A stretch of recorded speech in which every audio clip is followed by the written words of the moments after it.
Good evening, ladies and gentlemen.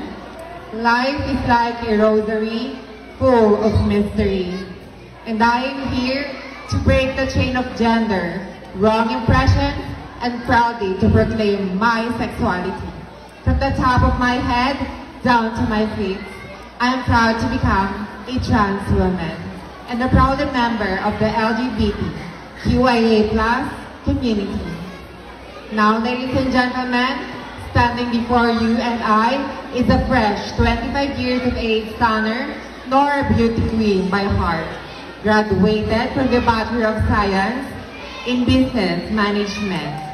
But for tonight, please do allow me to stand by the name of the one and only, ang isa sa pinakamagandang mukha sa balat ng GMA 7. Sabay-sabay po nating iyawan at palakpakan ang inyong Doktora Annalyn at through this lead, Binibini Jillian Ward.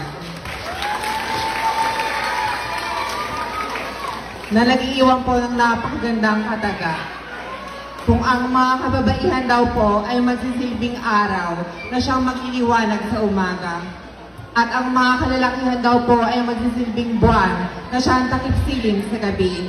Hayaan niyo naman po kaming mga baklang magsilbing tala na magbibigay aliw at saya dito sa Barangay Bisaya. Thank you so much and happy Fiesta.